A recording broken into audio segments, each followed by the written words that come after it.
এ কি কত কাকা? আরে মেঘ ডেকে বৃষ্টি এলো যে। তাই তো দেখছি রে, একটু আগেও তো মেঘটা পরিষ্কার ছিল। না, এবার দেখছি পলিথিনটা গায়ে মুড়িয়েই নিতে হবে। নাও নাও, ভাগ্যিস আমি ছাতাটা রেখেছিলাম সাথে। আজকে যে বৃষ্টি, তাতে দেখছি রাতটা আমায় ভ্যানই থাকতে হবে। তো রাতে তুমি কি খাবে গো?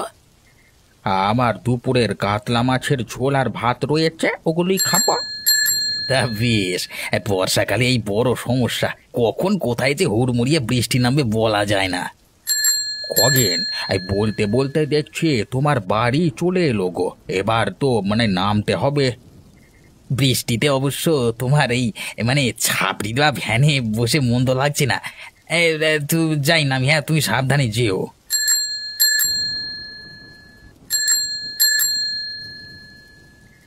না, আজ দেখছি বৃষ্টি থামবার নাম নেই। এই কাদায় ভ্যান তো আর নিয়ে যাওয়া যাবে না। দেখি ওই ঝুবড়ির পাশে ভ্যানটা আগে রাখি, দুপুর থেকে খাইনি, আগে খেতে হবে। আর বৃষ্টিতে মাছের ঝোল আর ভাত খেতে কি যে মজা। তোর আজকের খাবারটাই শেষ খাওয়া।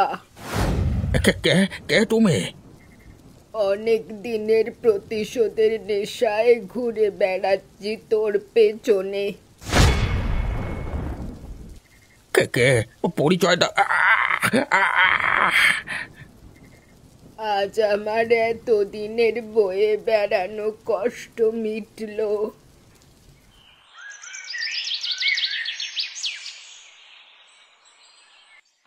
আজকে বড্ড দেরি হলো, তাড়াতাড়ি মাঠে যেতে হবে। আরে আরে, সামনে ভ্যানটায় রক্তাক্ত কেউটা। এ কি, এই যে হরিপদ কাকা! হরিপদ কাকা কে যেন মেরে রেখে গেছে। আরে এসো সবাই, এসো। আরে কালকে সন্ধ্যায় তো দেখলুম খগেনকে নিয়ে গঞ্জ থেকে ভ্যান নিয়ে আসতে, এর মধ্যে লাশ হয়ে গেল লোকটা। পাশে তো দেখছি মাছ ভাতও পড়ে আছে, মনে হয় বেচারা খেতে বসেছিল, একেবারে পেছন থেকে কোপ দিয়েছে মনে হচ্ছে। আহারে, এমন একটা নিরীহ লোককে মেরে ফেললো, বড় নিষ্ঠুর গো! কে যে মেরে রেখে গেল! ওসব কথাই খগেনকে ধরলি বেরিয়ে আসবে। আরে ওকেই তো বৃষ্টির আগে এই ভ্যানে দেখেছি। কি যে বলো, তাহলে কি খগেনই? না না, খগেন কি এমন কাজ করতে পারে? কি জানি বাবু, আজকালকার বিশ্বাস নেই কারোর উপর। পুলিশ এলেই দেখবে সব বেরিয়ে আসবে। আরে আমরা তো আর সব বের করতে পারবো না। থানায় নিয়ে দুটো ঠ্যাং আনি দিলে তখন ঠিক দেখবে ভরভর করে সব বেরিয়ে যাবে। হ্যাঁ, আমরা গায়ের মানুষ তো এসব বুঝবো না, পুলিশ এলে বরং বোঝা যাবে। লোকটার জন্য মনটা খারাপ হচ্ছে গো। এই বুড়ো বয়সে ভ্যান চালিয়ে কোনো রকমে চলতো, এই লোক আবার শত্রু হয়? হ্যাঁ, মনের মধ্যে কার কি আছে কেউ কি বলতে পারে? সব হচ্ছে শয়তান, বুঝলে, সব শয়তান। এখন খগেনকে ধরলেই মৃত্যুর রহস্য বের হবে, ও ব্যাটাই এটা করেছে। হ্যাঁ, পুলিশ এসেই দেখুক না, আমাদের ভেবে কাজ নেই। বাড়িতে কেউ আছেন? এতে যে দেখছি কোনো সারা শব্দ নেই। আগে দারোগা মশাই, আমার বাড়িতে হঠাৎ করে? এলাম, তোমার নামে অভিযোগ আছে, আমরা তোমার বাড়িটা একবার তল্লাশি করব। আমার নামে আবার অভিযোগ? আমি তো কিছুই বুঝতে পারছি না বাবু। গতকাল বৃষ্টির রাতে তোমাদের হরিপদ ভ্যানওয়ালাকে মৃত অবস্থায় পাওয়া গেছে, সেখানেই তোমার অভিযোগটা পাই। কি কি বলছেন? ও হরিপদ কাকা মারা পড়েছে? এই গত রাতে আমি তার ভ্যানে একসঙ্গে এসেছি তো। এই জন্যই তোমার প্রতি সবার সন্দেহ, কারণ ওই রাতে আবার বাইরে কেউ ছিল না। বিশ্বাস করুন দারোগা বাবু, উনি আমাকে বাড়ির কোনায় নামিয়ে দিয়ে চলে যান, এর পরের কথা আর বলতে পারি না। হাবিলদার, ঘরের ভেতরটা একবার দেখে আসুন, কোনো আলামত পান কিনা একটু ভালো করে দেখুন। সে বাবু, আমি দেখছি।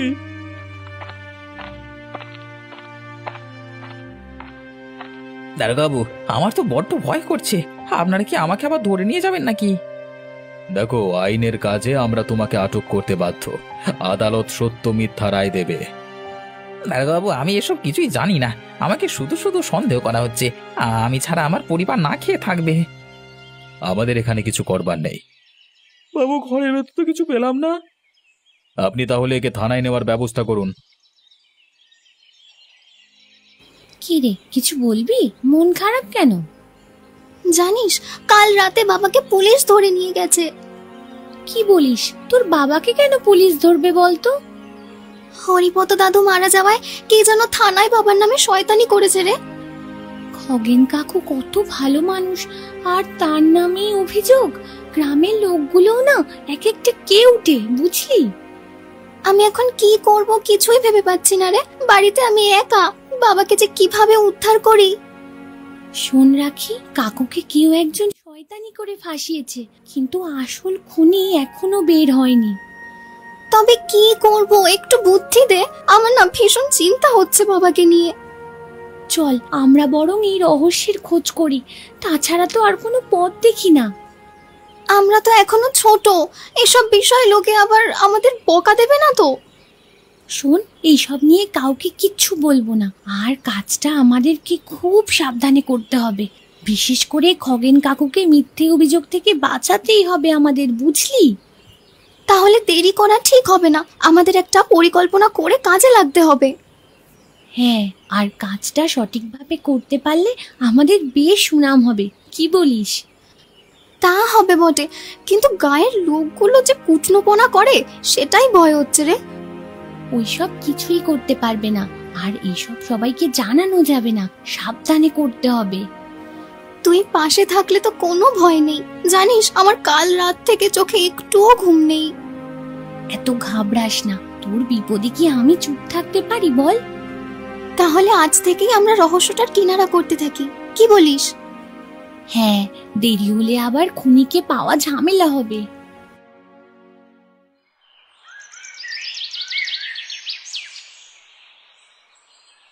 কি গো, খুব চিন্তিত যে? বলি, এভাবে কেউ মন মরা হয়ে থাকে? সাধে কি আর মন মরা হয়ে থাকি গো, রাখির বাবাটা থানায়, কি হবে কে জানে। কি আর করবে, সবই তো ভাগ্যের লিখন। বুড়োটাও মরলো, আরেকজনকেও মেরে গেল। রাখির স্কুল, সংসার, আবার মাঠের ক্ষেত, এগুলো আমি কিভাবে একা দেখবো? কার বাড়িতে আগুন দিয়েছিল যে এমন ক্ষতিটা করলো গো? শত্রুর কি আর অভাব আছে? দেখো গে, নিজের কাছের মানুষই হয়তো পুলিশে দিয়েছে। ভগবান সব দেখে, বিনা দোষে আমার স্বামীকে যে ফাঁসালো, সে একদিন ওই জালে পড়তেই হবে। সেই রাতে নাকি তোমার বর ওই ভ্যানেই আসছিল, তাই তো সবাই বলা বলি করছে। কতজনই তো কতজনার ভ্যানে আসে, তাহলে সেই ভ্যানওয়ালা মারা গেলে তারা কি অপরাধী? কি জানি বাপু, আমারও তো মাথায় আসে না সব আইন কানুনের বিষয়। আমরা মুখ্য সূক্ষ্ম মানুষ, অত বুঝি নে।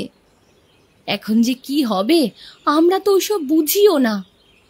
ভাবলাম একটু তোমার বাড়ি দিয়ে ঘুরে যাই। তোমরা বাড়িতে একা কি করছো এই ভালো মন্দ জানতেই এলাম।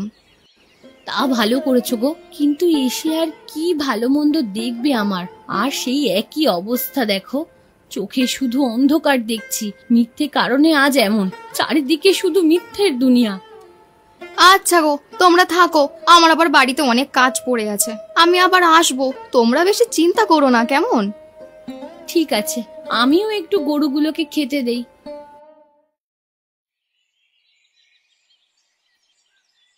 আসতে এত দেরি করলি কেন? তোকে না একটু আগে আসতে বললাম? চারদিকে লোক হাঁটাহাঁটি করছে, সব দেখে তারপর তো এলাম। তোর বাড়িতে জানিয়ে এসেছিস? না না, এখনো কাউকে জানাইনি, পরে জানানো যাবে। চল আগে আমরা জায়গাটা দেখি ভালো করে। এই যে রক্তের ছাপ, মনে হয় এখানেই মেরেছিল। আশপাশটা একটু ভালো করে দেখতে হবে, যদি কিছু পাওয়া যায়। এর আশেপাশে ভালো করে খুঁজলেই কিছু না কিছু পাবি, কারণ কোথাও না কোথাও একটা চিহ্ন আমরা ঠিক পাবো, কি বলিস? আমরা কিছু বিশ্বস্ত লোককে একা জিজ্ঞেস করতে পারি, তাহলে হয়তো কিছু নিশানা পাবো। কথাটা তুই মন্দ বলিসনি, তাছাড়া হয়তো এই রহস্যের জট খুলতে আমাদের অনেক কষ্ট পোহাতে হবে। দেখ দেখ, কেমন একটা লম্বা পায়ের ছাপ, কাদাতে পা দিয়েছিল বোধহয়। পাটা কেমন বেঁকা, মেয়েদের মতো, তাই না? হ্যাঁ, আমারও তো তাই মনে হচ্ছে। মনে হচ্ছে পাশের ঝোপ অব্দি গিয়েছে। চল তো একটু এগোই। আরে দেখ দেখ রাখি, এক টুকরো সাদা কাপড়, মনে হয় ঝোপে আটকে ছিঁড়ে গিয়েছে। এটা তো মনে হয় কোনো বয়স্ক মহিলার কাপড়, আমার তো তাই মনে হচ্ছে। আমার কেন জানি সন্দেহ হচ্ছে এটা কোনো ছেলে মানুষের কাজ না। তুই কাপড়ের টুকরোটা ভালো করে রাখ। চল আজ যাই, আমরা এটা নিয়ে একটু ভাবলেই হয়তো একটা সমাধান পাবো। বেশ বলেছিস, চল বাড়ি গিয়ে দেখা যাবে।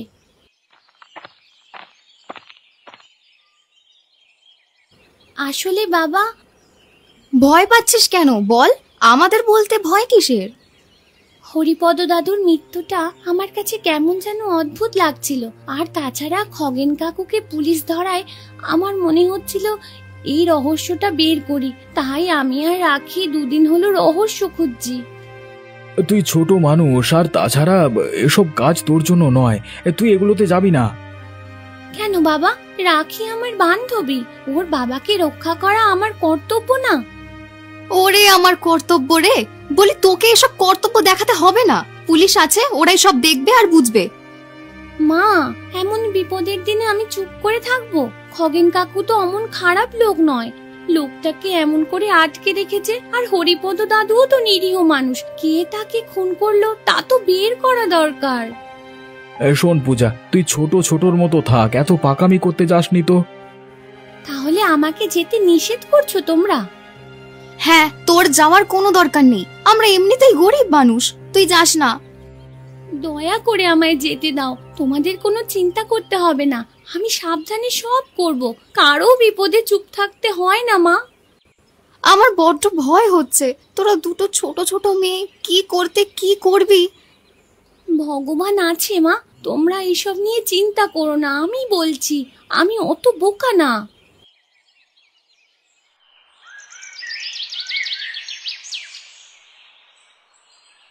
কিরে, তোরা দুই বান্ধবী যে একসাথে, খুব মিল দুজনে, তাই না? তো বলতো হঠাৎ এখানে যে? দাদু, আমরা আসলাম কিছু বিষয় জানতে। তো বেশ বেশ, বস তোরা, এবার বল কি জানতে চাস। আপনি তো জানেন হরিপদ দাদুকে কে যেন মেরেছে, কিন্তু পুলিশ তো রাখির বাবাকে ধরে নিয়ে গেছে। হ্যাঁ, আমিও তো তা শুনলাম। গ্রামে তো আর দালালের অভাব নেই। তো রাখি, তুই কি গিয়েছিলিস তোর বাবাকে দেখতে? না দাদু, বাড়িতে শুধু মা আর আমি, আমরা কিভাবে কি করব কিছুই বুঝতে পারছি না। হরিপদর খুনটা আমার কেমন যেন একটু রহস্য মনে হচ্ছে, তবে এটা কেন হয়েছে এর পেছনে একটা কারণও মনে নাড়া দিচ্ছে আমার। তা বলে ফেললো না দাদু, আমাদের একটু সুবিধা হয়। কেন রে, তোরা কি আবার গোয়েন্দা হলি নাকি? দাদু, কাউকে বলবেন না, আমি আর রাখি এই খুনের রহস্যটা বের করতে চাই। আচ্ছা শোন, তবে অনেক দিন আগে হরিপদর সঙ্গে আমাদের গ্রামের বুড়ির ওই জমি নিয়ে একটা ঝগড়া হয়। সেই ঝগড়ায় হরিপদর হাত থেকে আচমকা লাঠিটা ছুটে গিয়ে বুড়ির ছেলের মাথায় লেগে বেচারা মারা যায়। তখন থেকে বুড়ির একটা রাগ হয়তো হরিপদর উপর ছিল। অবশ্য তোরা তখন হোসনি। দাদু, আপনার কথার সঙ্গে কেমন জানি সব মিলে যাচ্ছে। আমরা হরিপদ দাদুর খুন হবার স্থানটায় একটা মেয়ের পায়ের ছাপ দেখি, আর পাশের ঝোপে একটা বৃদ্ধার কাপড়ের টুকরো পাই। তাহলে তো বিষয়টা খুব ভাববার রে। তোরা একটু গোপনে সন্ধান চালা দেখি মায়েরা। ঠিক আছে দাদু।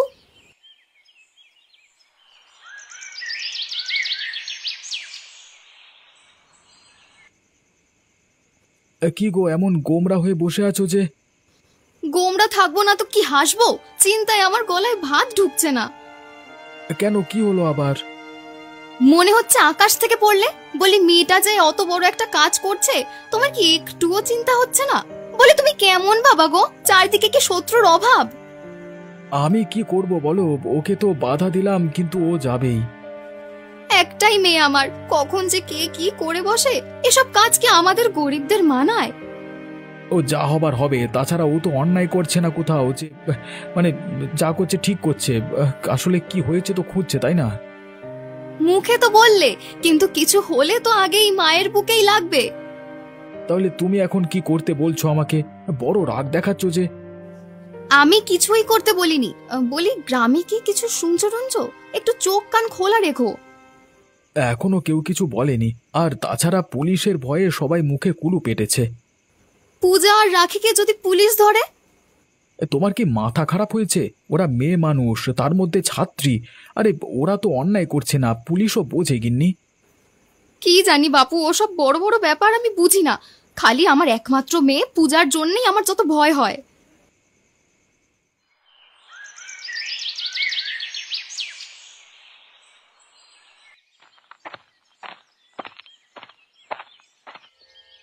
কে রে, কে তোরা? আমি রাখি গো, খগেনের মেয়ে, আর আমার সাথে পূজা। ও ও, তো কি জন্য এসেছিস তোরা? একটু শুনি। আমার শরীরটা ভালো নেই রে, একটু আরামও করতে দিবি না নাকি? অনেকদিন তো হলো, তোমায় দেখতে আসবো ভাবছি, তাই আমি আর রাখি এলাম। আমাকে দেখতে আসার কি আছে মুখ পুরে? আমি তো বেঁচে থেকেও মরা। কেন গো বুড়িমা, আমরা কি তোমার ঘরে আসতে পারি না? না, তোদের কেন আসতে হবে শুনি? তোদেরও তো আসতে হবে না, আমি একা থাকি সেই বরং ভালো। কি ব্যাপার গো বুড়িমা, তোমার ঘরে রক্ত মাখা ছুরি কেন গো? এই দে দে তো, তোরা বের হতো, কি অশান্তি শুরু করলি? বলি, তুমি এত বড় ছুরি দিয়ে কি করো, তাতে আবার রক্তও মাখানো? ও ও আমি ইঁদুর মেরেছি, তাই অমন রক্ত ভরেছে। ইঁদুর মেরে আবার পুরো ছুরি রক্তে ভরে থাকে? তোরা তো ভারী গোলমাল করছিস। আমি ওই ছুরি দিয়ে মাছ কাটি। এই বললে ইঁদুর মেরে রক্ত ভরেছে, আবার বলছো মাছ কাটো, কোনটা বুঝবো? কোনটাই বুঝতে হবে না, তোরা এখন যা তো যা। তো বুড়িমা, তোমার শাড়ির আঁচল এমন ছেঁড়া কেন গো? ও হয়তো চুলায় আগুনে পুড়ে গেছে। আমার হাতে তাহলে এটা কার শাড়ির টুকরো? তোরা কি আমায় একটু শান্তিতে থাকতে দিবি না? বের হ, এক্ষুনি বলছি বের হ, না হলে কিন্তু গালি দেব। এই যাচ্ছি গো, যাচ্ছি।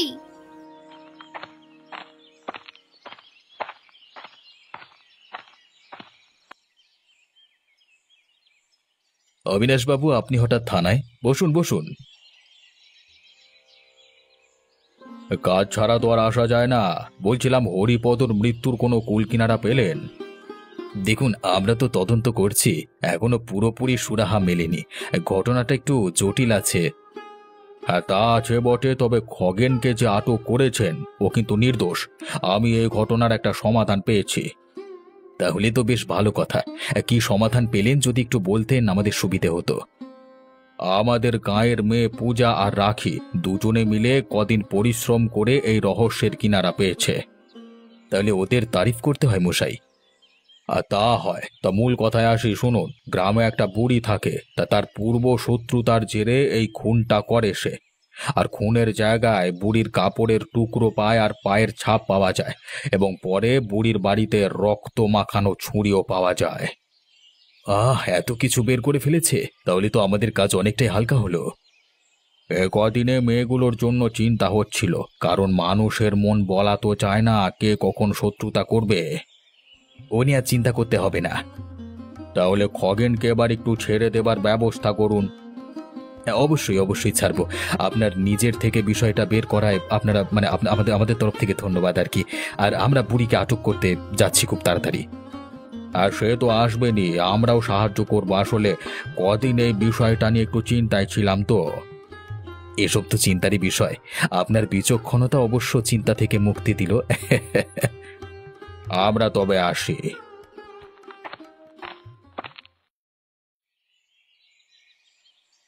এই যে বাড়িতে, একটু বেরিয়ে আসুন। কে বাবা? ও মা, তোমরা আবার এই গরিব দুঃখের বাড়িতে কি করতে? কার কি চুরি করলাম গো? চুরি না, আপনার বিরুদ্ধে হরিপদর খুনের প্রমাণ আছে। কি যাতা কথা বলছো গো তোমরা? আমি বুড়ো মানুষ, নিজেই চলতে পারি নে, আর আমি করব খুন? আমার সঙ্গে কি মশকরা হচ্ছে নাকি? আপনার সঙ্গে মশকরা করবার সময় আমাদের নেই। আপনার ঘরে একবার তল্লাশি করব। ওই যে বাবু, এই রক্তমাখা ছুরিটা পেলাম, আর একটা রক্তমাখা গামছা। আর কোনো সন্দেহ নেই যে এই বুড়িটাই খুনটা করেছে। এই আবার বলছি, আমি খুন করিনি। তোমরা বারবার একই কথা বলছো। সত্যি কথা স্বীকার করবেন নাকি আমরা আরো কঠিন ব্যবস্থা নেব? বলছি অনেক আগে ওই হরিপদ আমার একমাত্র ছেলেটাকে মেরে ফেলে। সেই যন্ত্রণাকে বুকে নিয়ে এতদিন ঘুরছিলাম। সেদিন রাতে সেটা থেকে নিজেকে মুক্ত করলাম ওই বজ্জাত হরিপদটাকে মেরে। এবার তো আপনাকে থানায় যেতেই হবে। খুন করলে তো আর নিস্তার পাবেন না। আমি বুড়ো হয়েছি, শাস্তি আর কি হবে? কদিন পর এমনিতেই তো মরতে হবে। শেষ বয়সে তো তবু এতদিনের বয়ে বেড়ানোর কষ্টটা মিটলো। আপনাদের সব কথা আদালতে শোনা যাবে। এখন আপনাকে আমাদের সাথে থানায় যেতে হবে। এই হাবিলদার, এনাকে থানায় নেওয়ার ব্যবস্থা করো। আচ্ছা বাবু, করছি। আজকে তোমাদের সবাইকে কেন ডেকেছি জানো? না তো কাকাবাবু। এই যে ভ্যানওয়ালা হরিপদ খুন হলো, তোমরা কি কেউ ভাবতে পেরেছিলে খুনটা বুড়ি করেছে? না না বাবু, আমরা তো ভাবতেই পারিনি ও বুড়ি এমন কাজ করবে। সেটাই, এই অসাধ্য কাজটাই করেছে পূজা আর রাখি। আজকে তোমাদের সামনে আমি পূজা আর রাখিকে পুরস্কৃত করব। বাবা বাবা, ওরা যে এত বুদ্ধিমতী, সত্যি। আজকে থেকে পূজা আর রাখির পড়াশোনা এবং খাওয়া দাওয়ার সব খরচ আমি দেব। এখন থেকে আমরা নিশ্চিন্তে পড়াশোনা করব। ভালো পড়াশোনা করে এই গ্রামের নাম করতে হবে তোমাদের, বুঝলে? হ্যাঁ বাবু, আপনি ঠিকই বলেছেন। আর সবাই শোনো, আমাদের খগেন কিন্তু হরিপদ কাকার খুনে নির্দোষ। তাকে গ্রামের কিছু লোকের প্ররোচনায় পুলিশ আটক করে। তাই আজ থেকে কেউ যেন কোনো সহজ সরল ব্যক্তিকে আর এমন না করে। আপনি না থাকলে হয়তো খগেনটার বিপদ হতো। আমরা কেউ তো আসলে বুঝতে পারছিলাম না। এই জন্যই গ্রামে কিছু হলে আগে সবাই পরামর্শ করে সবকিছু করতে হয়। এবার থেকে অন্তত আমাকে জানাবে, বুঝলে? আগে বাবু, এবার থেকে গ্রামে আমরা এসব কানাঘুষো বাদ দিয়ে আগে আপনার কাছে শুনবো। কি হে খগেন, এখনো কি ভয় পাচ্ছ? বাবু, আপনি না হলে আমার যে কি হতো। আমি আর কি করলাম, সব তো পূজা আর রাখি